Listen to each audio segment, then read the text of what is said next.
aholu ogbeno wajikwe yewe gaunu po ye lo gbon dali asuka lo po akan eto ahonu kan eyin wazon mede masogan due me masono masosingan kan ne bi edunu e basiji na eweda oyun epo nunu epo zinzinpo eton so e huron leton eyin huron le asuka le tonu jere to aigbaji o etonu glo boze ye lo na ye ṣùgbọ́n ní emmanuel bona tẹmẹ́tún ẹsọ̀rọ̀ nínú gbọ́dọ̀ fún ìhùwọ́n lọ́sẹ̀ bọ̀ àsúká nù jẹ́ tata bọ̀ jà ètò àwọn nǹkan. wọ́n ẹnu báyìí mọ̀ ẹ̀mẹ̀lẹ̀ ètò àga gíjà mi bóyá dọ̀ owó ètò nùgbọ́. àhọ́dúnrún ma ti tọ́ ẹgbàjì bóyá máa ń dọ̀ owó ẹ̀.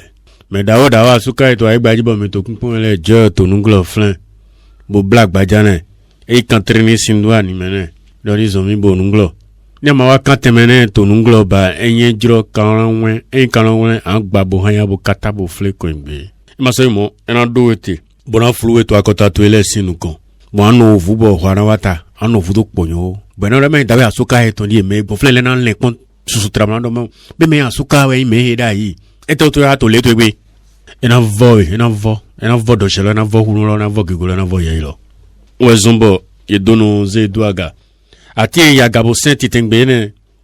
taidi Egypte taidi pharaon je to nglo bo duwe mo bodona na gigwe mo e madonna de gbedu e madonna shindo to wenen ṣùgbọ́n to hodi do eto le po me we na no mlan ji hoyo e do na mo se do mo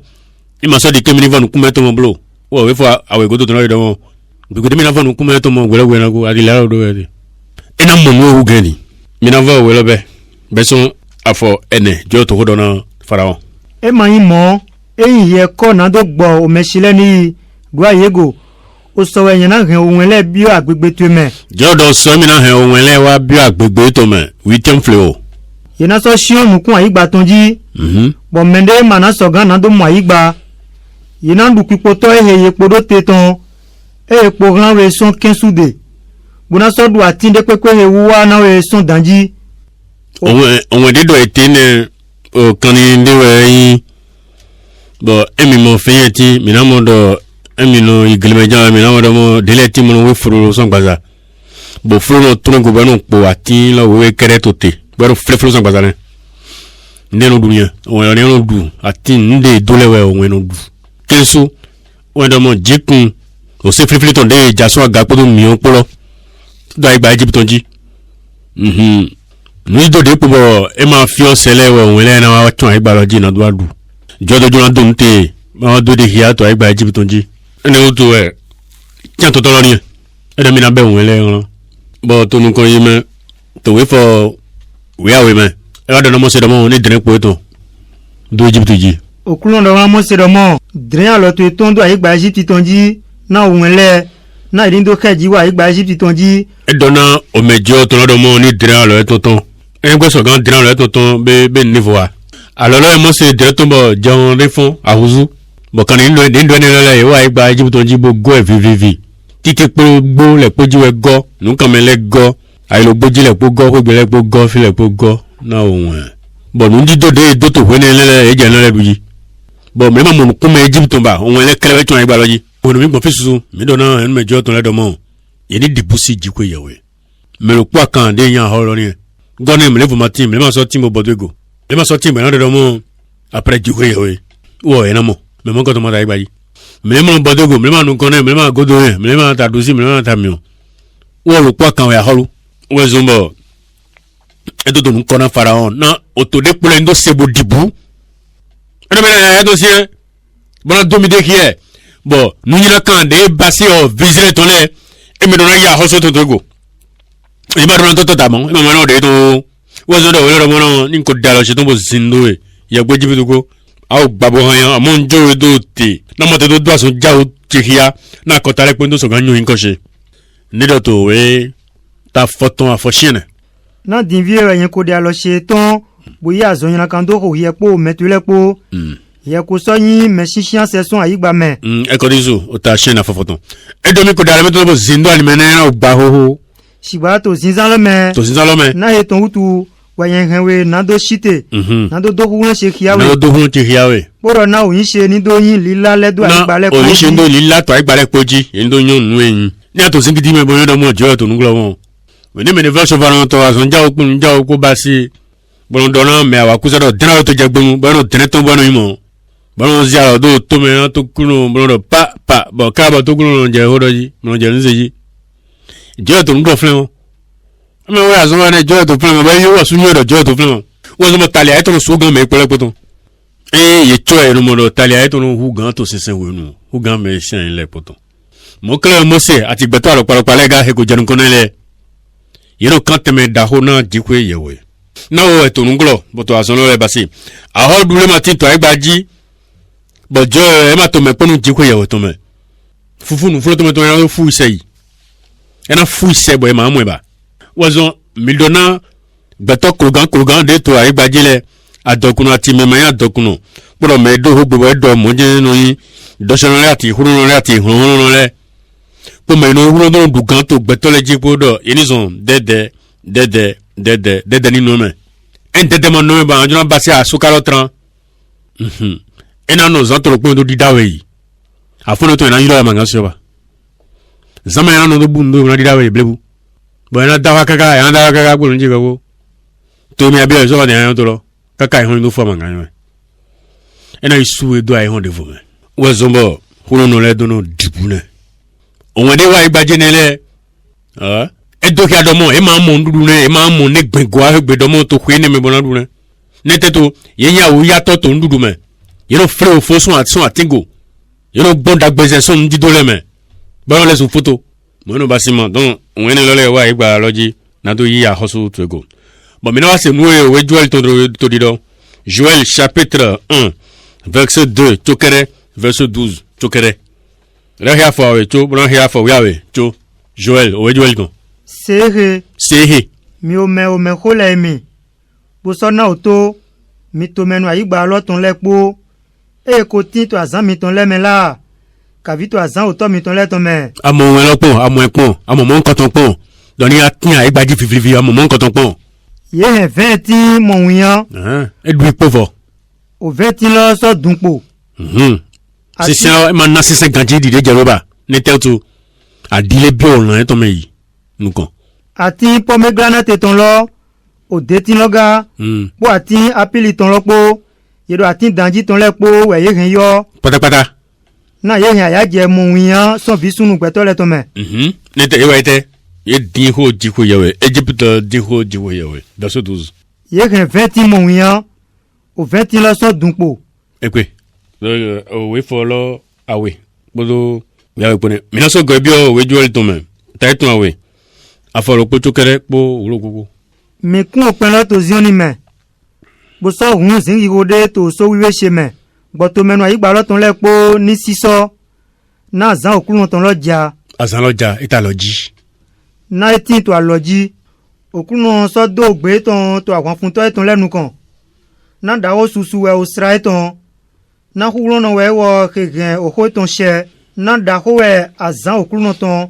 bo do bu susu. Pour menu esogan no te point. Menu esogan no te to azan da ho negbe. To gbogbo pe me mini yo mo jikwe yewe ton e hulo. Wazon e do na fi beto ton to wole me we jilimi aton 6 verset 8 chapitre 6 verset 8. E do yeni na po e yo fi beto ton e yeni ka jo ale no che han so dewe. Ani ka les o fi mano de o fi gbogbede. Yeni na po e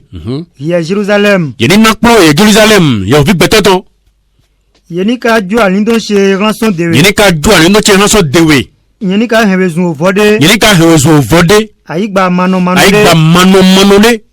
Yeni nakpo reçois instruction Jérusalem. De peur que je ne m'éloigne de toi et que je ne fasse de toi un désert, un pays inhabité. Yeni nakpo ya visu betaton. Ne do tenir. Yeni na okpo ni pe ani yodomo. Jo ya holu. O do ete dedevlan. Yeni nakpo ya visu betaton. Jérémie 8, verset 14. Au point de pavé, non, n'y a de mon, à horo, du way, ma pono, yai pavide, tinto gogolo. But of face, no mele, but glaglabasi. I don't go de me. But no, whom not jo to Hulapun. Etel to a mission churu. Etel for mission churu. Mi be mi ne plido po. Ogbo mi ni bioto da ho do kono leme. Bo sogbo mi ni sudo to fine. Na kulon siwe yawe ko remi na do sudo.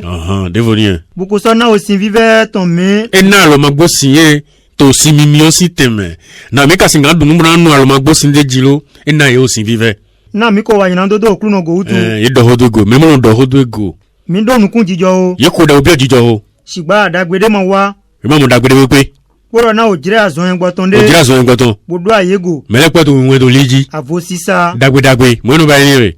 daga nu ti wa bo nu kan ito nu shi wa to mi lo ama flin da san lo potiyan o wende agbaza hun mi o nyina kan na wa wo le me na da wa yilo palu mi awo ko ni na te do go e bona to la solo to ko la me don me an yilo dai jo an yilo ma e ma si o ire ajoro na photo sanji ni de ndo to me no glow e ba no gla ba ye mi wo le we go mi re vole mati mi le nu konto mi le mama konto bo mi mo nyo bo wo le na me ma ise no de do afọ pa bi church me bi o bo to yi de de mi na do ni ma bo ma yin ne amene le va fi atra do te fre alors c'est ça mi wa mi le ko mi dafka mi to fi de mi no din ma din le je to jo sinu kon fi je ni ko mi o do hote adawa mi no gblo fi je mi mi o mete mi no fo mo no jro ana wa dawa to je fe poto wenu e ma se o zina to ma sogbe ama mi o so wa lo ahun mi o wa o bo mi no gija asalo poti we na wa ti to san kenenji fi ma singa zia lote kabe do ho ya gate na gbasa mai mado gano jolo pa kana yo bana siowe bana jolo kumbia so yaje me ne ka shata to sisa to lemene no dendo mewe ozo ejami ni dibu si jiwe yewe Jérémie 4 verset 14 ne ma dibu si boyo no niveau to ile do Jérusalem klo ira to so ina kame na yini do hunlewe nawe linle o yina to ile ton nan no yehome deso. Comment garderas-tu tes pensées uniques? Nawera he nalo goso ni le nyaka lo nawera no yeme deso. We to idobe we so bo onwele wa na lo jandu to aibaloji ye henu mblegri bo ndo mizo we Apocalypse chapitre 9 ye ni beso afwa no awezomi mina mono e jodo na yo me matindo khia joto to gole eso hun odo mapote lo azo so ti jegbonu son odo lo me di azo mion da hoton owepo jinukume po so do zivlu na azo odo lo me ton utu ohun so ton jegbonu son azo lo me wa igbaji ohun so ton jegbonu son azo lo me wa igbaji yewe ye yiku won la ina ya sebo na ihulo dile aklekle aigbaton letindo wulo isodo gran yedomo ye gbla ona ogbe aigbaton blo to ine me o me ye gbe na edo ima du sisi aigbaton blo kavi onu etin to munde kavi atinde pepe blo adavo ye matindo khia donu jigo ya adavo galotole ayode tole lalo do tole menu hengle tole me nyina kale asetole o won tole me tindo aso nyina kamro wale ido yo lewe yabi tomati to ego yo lego eni ya hosute donc on lo de jado to egba Egypt ji devo so jadi to mademe bo wo gbetra to tele bagbaza no wo me nyina tan no te me go hiama tete ena to tele bo agbaza no wo bo no jo hurodo be na to hu we lo pon le wo e do fun we ena so na jo do ku ba fe sana hu gama no mo emi ni gboboku yero e ma mo ku ena so di oku na so hon so de to azana legbe pegbeto le na di oku ye ma to na mu e ye na so jiro na do ku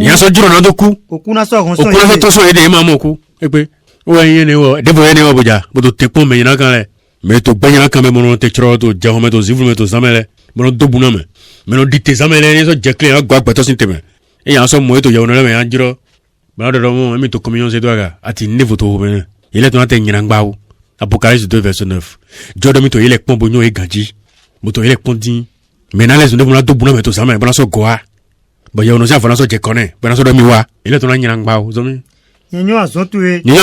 nukumbibia dia to mole po hetu epo mamodu po mamonu po jona bene se to gbe so gba mi to me zo mi shiba dokun ye ani yo da dokun yin mi na yoji ate wa ha to so gbe to ayoloji adokun ye yen so yon nuzizan ye do juwe ye me do mo ni yewe no le e do mi nuzizan ye le to bo mayin mo ati e mayin mo shiba synagogue satani to le bakle do asindo la mena e gajo no te di yewe no ima ga yewe no yo nu ale he ne fu tari o bloto ti enele ma lo le yere mi so yon ile do fo bo do ile pon pese ye na ya hosu to ile go lankan nyakan mi no te mi na mu joja mo a hosu lo tin to adusi lo to me ya mi lo me ya o ina so ya hosu to mo ko clear ya so to yo no yo enu mi e ya ti ni ma to ye me beto nyina kan we ye mi ago ya fo fotron ko lopo wende o wele wa igba loje godo ete faramo bayi gunenu e falo yiro mo se po alon po plaun e so do mo nye ko wa nyina do okru no si ko ya omi ton mi se no me nyina kan to dido poro do mi ule goga ene otu dinvie nye vewe jo nyina do se na mi wla ro po he kede bo ve okru no si ko ya omi ton en do ze oku e ison de kede e wo so ton ison falo de bo ve okru no so di o je hon gangan sisien ko yiko tonde e ze won le yaga bo yan ye bi o ku ve me won do po ma so po to agbegbe Egypt ton le po me egbe Somme 78 verset 46 hobe miono jihwe ye webe amo jane o no popo ran bayi ni bayi ne wo e ma te an wende na do no Israel sin file do yin ton e wo jago to pese eyi jideji ye ton na agbono patin lo poro azon ye ton na ohun lo ezo ohun bi o fi lo na lo gidi e tun funa e pro di oko se meto ton o hu ri la mena e pro e tun pro o jakande lo yo to pro enu mle to ego e si ani le Egypt bo kaka e do fo yi ma no ma do o ma bo teji ko e ye don to do se o na ko bo no ma ni gbe o so me ro mo le bla no e jewe ye be e ba anda gbe to bo na wu le e mo wa le ye ile do ale fo yo bro je do ye de wa e ba fana yo le cambio yo le no chitero do no kwento le bo to akrakran le bo to yo so ale do mo be nyu ya pe ten to na we e mo gbe ho mo le ko abi po bi na da po no viaron to yo no e ma bo e ba so viaron to dile mi no to agunji mo do sisen ya bo e mo ya no mo chana bo mo ifo mi kabia kam no hozo bio yon data bogro bo ma me mo di akran to do asanso amele bo ba to ade mo se jo nu kon mene we na di asan pele to ni ani ame asan to na hozo di chokia fono toto le tisserand mi mo de no to fono ro mo mene o san sana hozo lo yen 110 to lo e na hozo ni ma ya o goro de mi bon e ma ba ma da we don asan to na hozo ta ni chokia fono toto ai se ma we lo si akan do asanso ame bo ba to ade yi bo ba sise ya da san pona ro nínú hewe ta daja meto so ni ja san to gbe ali ne gboro ma fo ni ne teso me o ko hura wa ma ngale hran adu se ka bia mi o ne tro ne me wa ni di tadu na maka hun tadu ya jawe yo ile pe do mo plaisir bo me kwato o jo mi to le wa mo fo bo jo ka to ngro bo to house yi ni ile do so me na dabi kwa bi upo visunu arun ton le do poropo ye ton yi nu won agban ye ton bo yi mi on 2 me bo yi nu won 2 ji bo so yi mi a lo pade na okru na lorun kan ke wo ma ko degbe na ye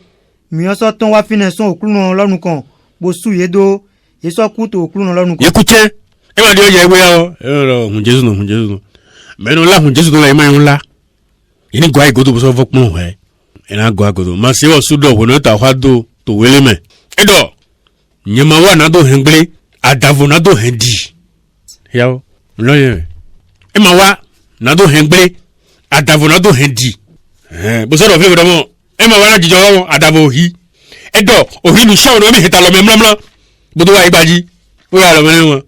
ya yo ho lo amo ogbe sugbon ma yo hiro ina dun hiro gbangba go no we mi le lo yin wa na do jijo ran igbaji blo nyema wa na do jijo ria nyema wa na do jijo ran gba adavo hi bo we foto ko to no bo so fi fie bo ndo Isaïe 1 verset 16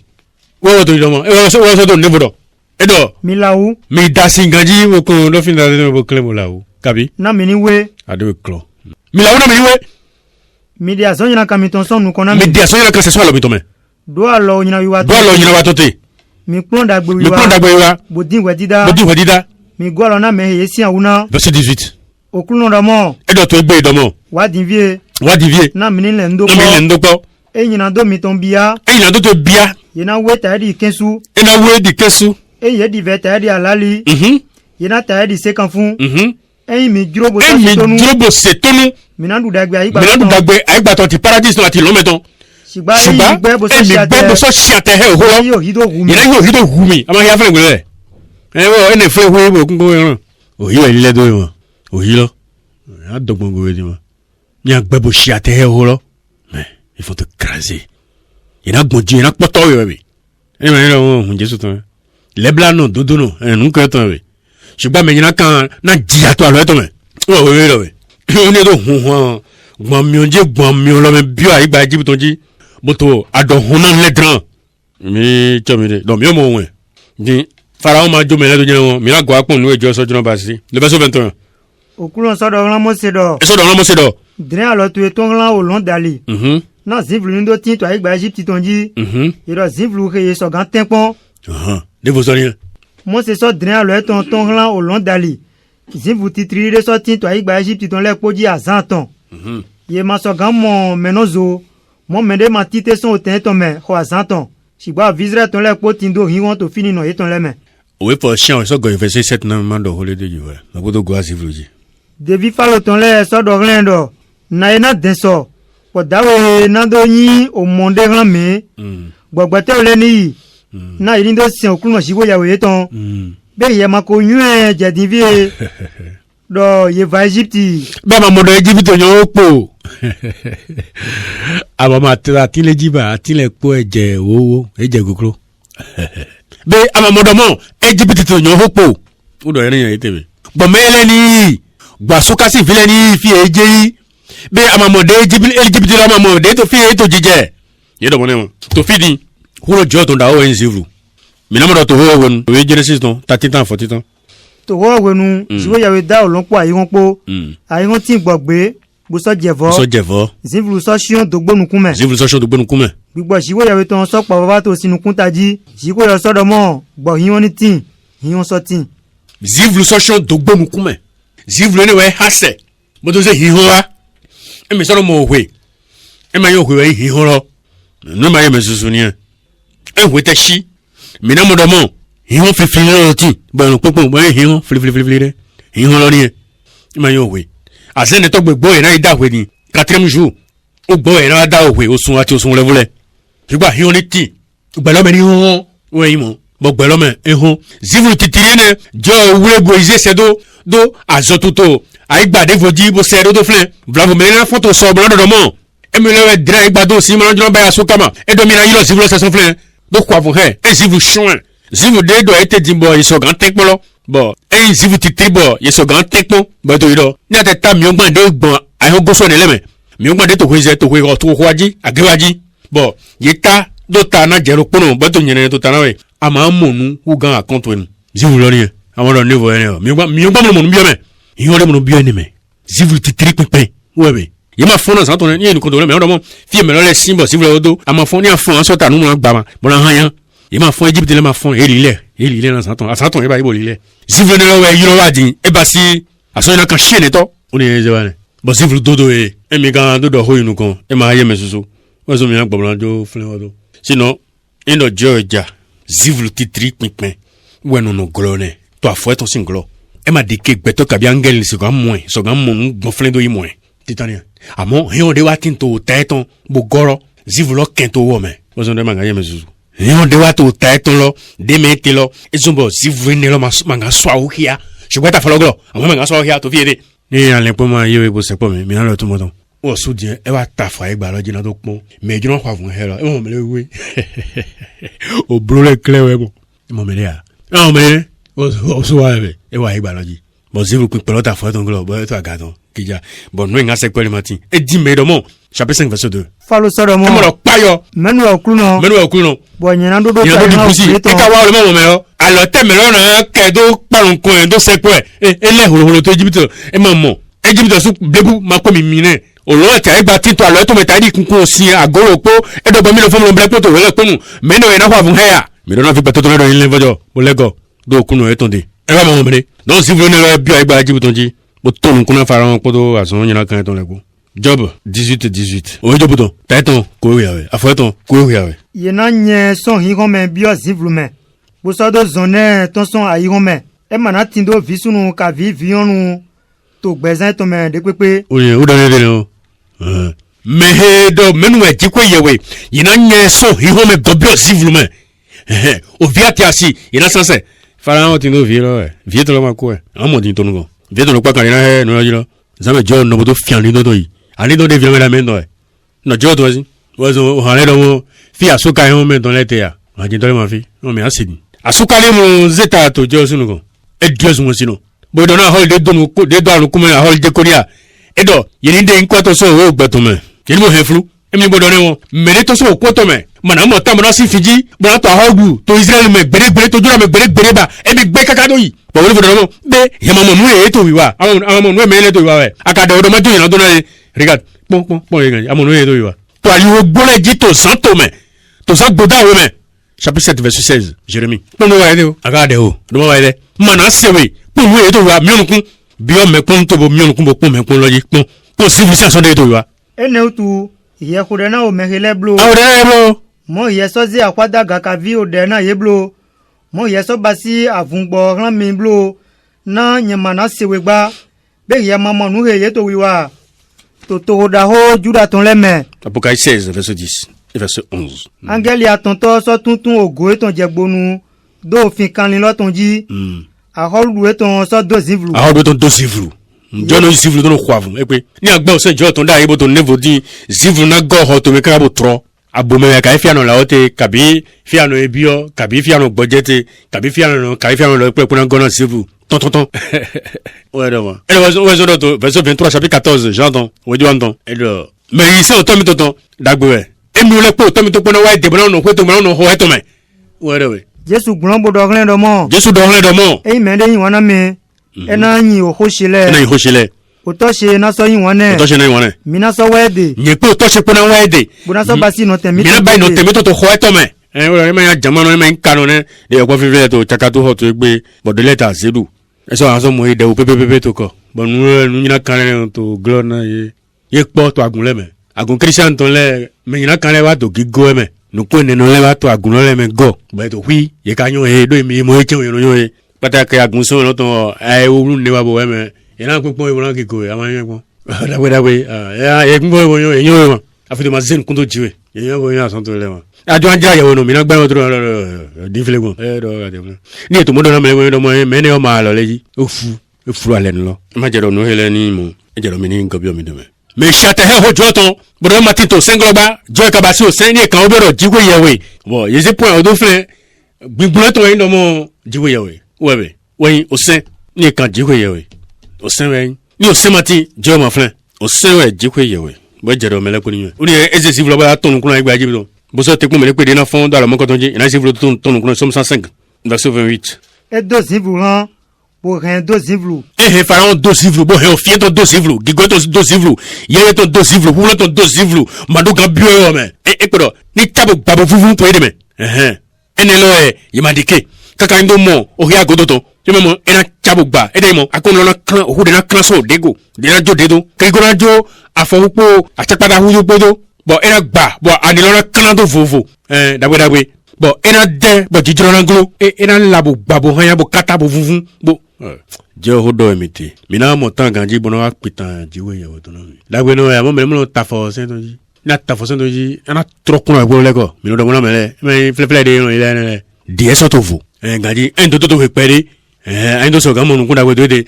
na wa le bla na we amo wa nu ko to possible ko konti na go bi possible ma do ko to me ete to e da civil rai ozo njem ni go mi do me civil ne wa igba jibi to ji ne uni me ma nga fo inu ko ka ifo iko to ne o wa ka bi ho ma wa ete to ga mo ye di ho Somme 78 verset 49. Mais ma garona di oui, même on di oui. Ni di oui là on ne ko to ni. O somme le. E ren vive adie tonton wa yeji adan jije po kan durupo po nukun wi apo odoran awon pa angeli oyina ton lede. Angeli oyina si awon pa le kele ebe on flan. E pe ni ayan to egbe we pa an hode angeli yina kan le kele no ledo. Ozo emi flin we lo e do we mo e do yina do hlan mi sese o dan le o pa le he matindo kondo. Yina so adumi mi na so ku okuno no. Nelo do we ni bo ma de we lo wadi ero ina do hlo mi sese o danle o lo pale matin do klodo des serpents qui n'ont point de remède ni so agume amasi to matini to aibaji fi so agume de fe me no godore o jele mi aton ta ton chanton afo to photo no ko na do yego nyina do danle o lo pale ran mi sese e mana do klondo yina so yan dumi wa kulno do o dan lo pale angela fa pa nyina kan le do etebe yina benlan yina va flin sudwai Hébreux 11 verset 27 ozo me yina kan le ni gobio ede me no sa do she yina kan le bo do huno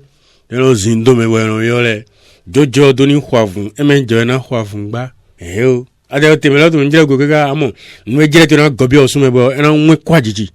Ça c'est sûr. Mais wa tu njire ba to se daga sinde ho. E trokune ne bona leko. Shugba ye adwa lo nyina kan goblo goyi la bono la boda to nboto npon. Moïse dali egbe Egypte dai.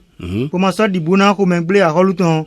Edo akone ta di emo ewo kenyi mamolo. Bojo wa ze do aga mo se wodo ne ba black bajan do gbeshan ojibo e wa dictate gbele wo gan Egypte bodo ni goyi don. Edo manga ye ndo ni goyi edo manga edo ni goyi. E goyi don lo ba lezo ala voron bo dictate gbele wo gan Egypte. Wa to ndo te to Egypte cheche. Jijo ni tina hondo lepo. Shugba mi niyan do okuno lo e wo lo we jikwe yawe. Okuno lo e wo lo we jikwe yawe. Okuno lo e wo lo we jikwe yawe. Jesus Christ no to.